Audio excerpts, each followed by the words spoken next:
Was I wrong about Oklahoma and Tennessee? What's up? Welcome to Overtime with Matt Moscona. I'm your host, Matt Moscona, the host of After Further Review, syndicated throughout Louisiana on great ESPN affiliates. Also, the host of the Locked on LSU podcast and the publisher at LouisianaSports.net. Every summer, I go to SEC football media days. This year was in Atlanta.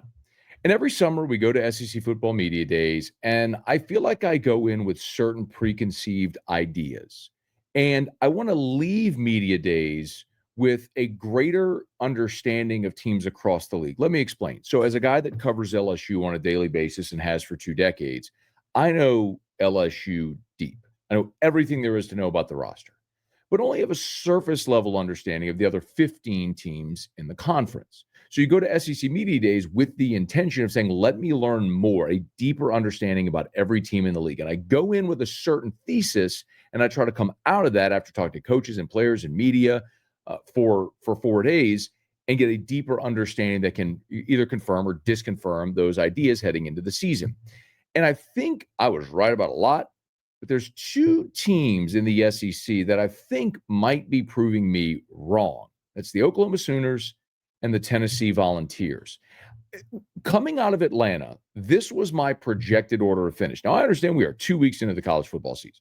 And so this is a relatively small sample. And I'm not trying to draw any wide reaching conclusions. I'm just drawing a line in the sand so as to say, at this point, this is what I think things are trending based on what my eyeballs have shown me after the conversations we had all summer.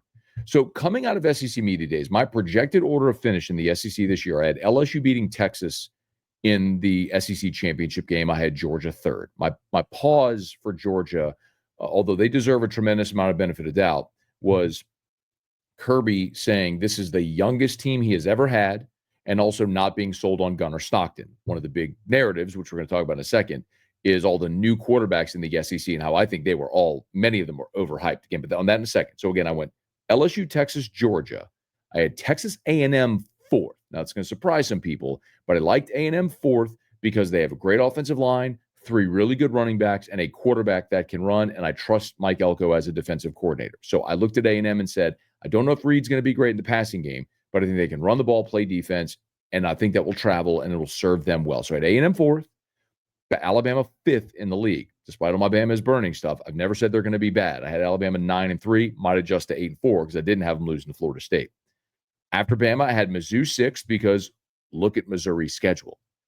Then Ole Miss, only two returning starters. I thought it's natural they would take a step back. Certainly looked that way if you watch how they played against Kentucky.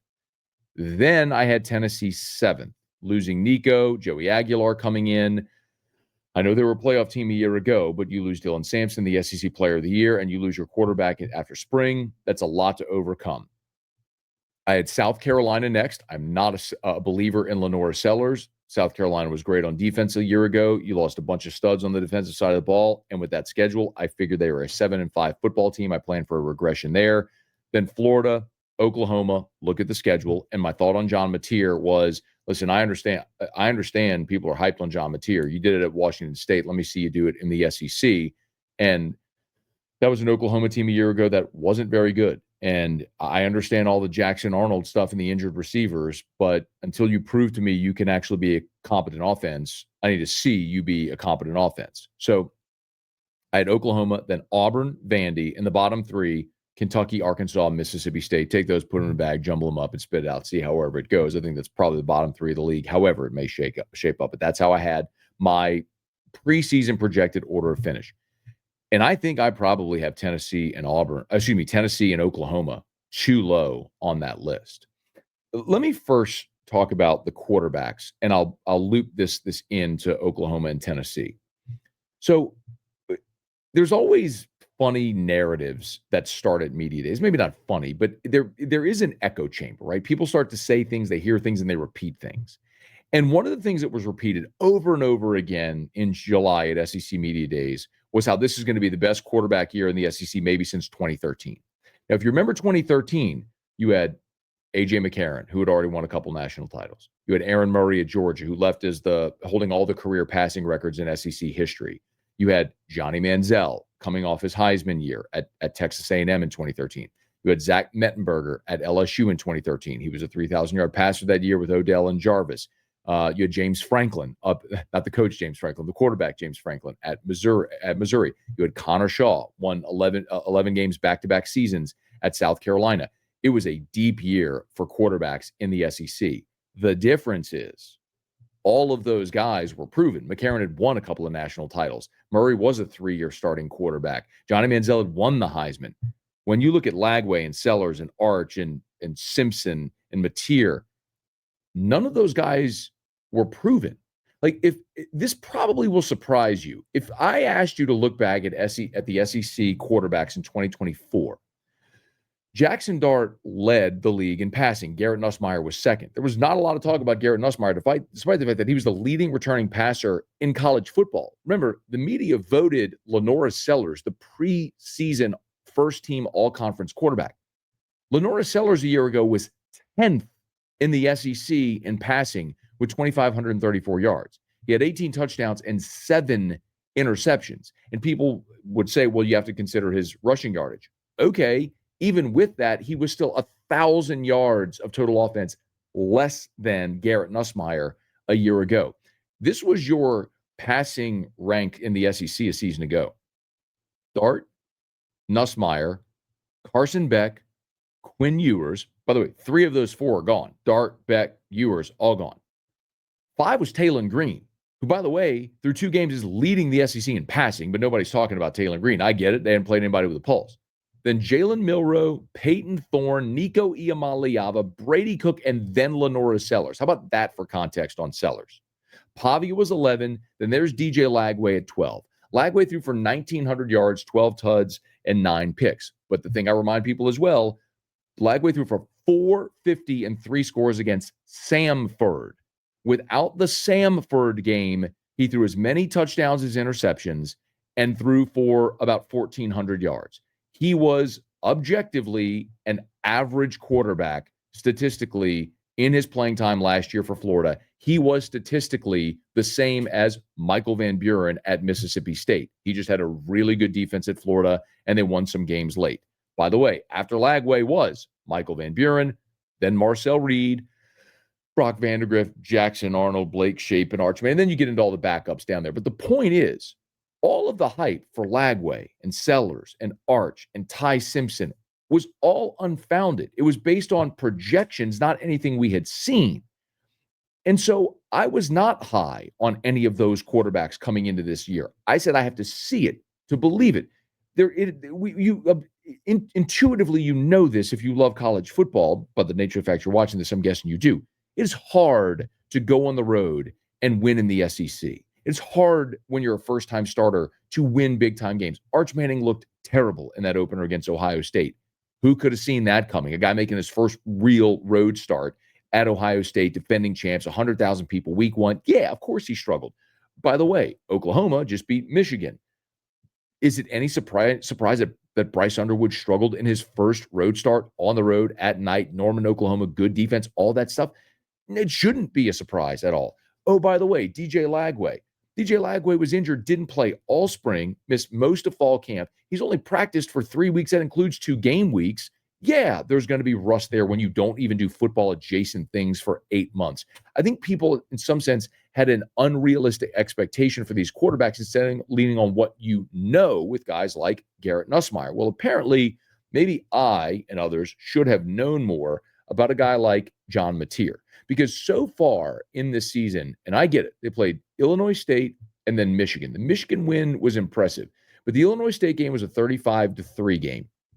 And maybe most impressively about John Mateer is his ability to affect the game in multiple ways. Through 2 games, he's thrown for 662 yards, so he's averaging 330 through the air a game, 4 touchdowns, 2 interceptions. That's not going to blow you away. But he's also run the ball for an average of nearly 4 yards a carry and 3 rushing touchdowns. And when you're talking about a guy of that size, who's at 6'1", 224, he's a little bit of a load. And I'll tell you, the thing at media days that gave me pause about John Mateer is he was interviewed and he was asked about the talent at Oklahoma. And his answer, I'm paraphrasing, was something to the effect of, every team I've ever been on, I've always been the most talented guy. And he was like, man, that's not the case here. And that made me wonder, could the guy from Washington State transition into the Southeastern Conference and have the same level of success he did at Wazoo a year ago, where he threw for 3,100 yards and threw for 29 touchdowns and 7 picks, and he ran for 826 yards and 15 touchdowns a year ago. You're talking about a guy that accounted for over 40 touchdowns a season ago. So yes, like that's Washington State. Would it translate to the SEC? So far, and being able to lead the offense the way he did in that Michigan game, I think against a very good Michigan defense, albeit, look, without Brandon Graham and without Will Johnson and some of the stars of that Michigan defense from a season ago, he threw for 270 against Michigan and ran 19 times for 74 yards and 2 touchdowns. He showed that he could do it through the air and on the ground against a very competent power team like Michigan. So you look at John Mateer in Oklahoma, and the reason primarily why I was down on them is when you look at the schedule. Now, this week they're going to Temple, which is weird that they're going to play a road game at Temple. But you've got a ranked Auburn team, you've got a ranked Texas team, you're at ranked South Carolina, you got ranked Ole Miss, you're at ranked Tennessee, you're at ranked Alabama, you're home against ranked Missouri, and you're home against ranked LSU. If you're scoring at home, that's 8 conference games. All of Oklahoma's conference opponents remaining are ranked teams as of right now going into week 3. So Oklahoma and John Mateer may be better than I gave them credit for, but maybe that schedule is the thing that has them buried down on the list of what their ceiling might be in 2025. But for now, I'll say I think I probably undersold John Mateer in Oklahoma. But again, part of the reason I had them down was the uncertainty offensively and that schedule. The schedule is something they still have to conquer. Tennessee has a great opportunity to do the exact same thing this week with Georgia coming to Neyland Stadium in Knoxville, Tennessee. And remember, I told you I had Georgia third in the SEC behind LSU and Texas. And I feel that is kind of giving Georgia the benefit of the doubt having them third. One of my big takeaways this summer at Media Days was listening to Kirby Smart in the main media room and say this is the youngest team he has ever had. More than half of his roster is made up of first or second year players. They have youth, and I think they're very unsettled at quarterback with Gunnar Stockton. So this is a major opportunity for Tennessee this weekend if they can get it. And it is so impressive what Joey Aguilar has done in 2 weeks. And listen, they played Syracuse and they played East Tennessee State. They scored 45 on Syracuse and 72 on East Tennessee State. And we have seen Josh Heupel's offenses in the past have fantastic games against lesser opponents, and then when they punched at their own weight, they were unable to really get going. A year ago, they opened up with 69 points against Chattanooga. Then they scored 51 against NC State, 71 against Kent State, and then they went to Oklahoma and played in Norman and scored 25 points. Now, they won the game 25-15, but they struggled to get going offensively. And then they lost to Arkansas, where they scored only 14 points. Then they won an overtime game against Florida, where they scored only 23. And then they beat Bama, scored only 24. And then they beat Kentucky and scored only 28. You get my point? Like, all of a sudden, that high-powered offense went into a shell when they started punching at their own weight. So this is going to be a great telltale for this Tennessee team against this Georgia defense, which is still talented, albeit young, and an opportunity to see if Joey Aguilar can maintain that consistency. And one of the things I think that is so important to note about Josh Heupel's offense is that he's got to have the right trigger man. And Nico Iamaleava struggles at UCLA to start this season. Maybe point to the fact that even though Nico might be a better a better physical talent than Joey Aguilar and a lot of other players, maybe Joey Aguilar is a better fit in Josh Heupel's offense. I mean, I'll remind you, if you go back to 2022, Hendon Hooker was lethal in this offense. Joe Milton was had the great physical ability, but never really made it work. And Milton ultimately got passed by Nico Iamaleava. Nico, a year ago, again as a freshman, really struggled. Only 2,600 yards on the season. He protected the football, which is 5 interceptions, but it was a real struggle for Nico to really generate offense for Tennessee for a bulk of that season, especially in some of the big games like we mentioned on the road. We'll see if Joey Aguilar is a better fit for Josh Heupel's offense and maybe makes them more efficient. But for now, 2 weeks into the season, I think if I were to pinpoint 2 teams that maybe I was not high enough on, it's probably Tennessee and Oklahoma. Now, We're going to find out a lot about Tennessee when they play Georgia this weekend. And Oklahoma, we still got a little runway before we find out more about them. After Temple, they do play Auburn and then Kent State. But then the grind comes. That gauntlet comes for everybody in the SEC. When you play consecutive ranked opponents, South Carolina, Ole Miss, Tennessee, Bama, Missouri, LSU, 6 consecutive ranked opponents, it is going to be, Texas, South Carolina, Ole Miss, Tennessee, Alabama, Missouri, LSU, 7 consecutive ranked opponents. That's when we'll find out exactly what Oklahoma is going to be. They better make hay in the front end because the back end is going to be tough. And we'll circle back, hold ourselves accountable to see if I was in fact wrong about Oklahoma and Tennessee. And do me a favor, if you would, please smash that like button. If you're new, subscribe to the channel. Drop your comments. That helps tremendously as we grow here. And let me know in the comments if there's something you'd like us to discuss here. So thanks for being part of the show on Overtime with Matt Moscona.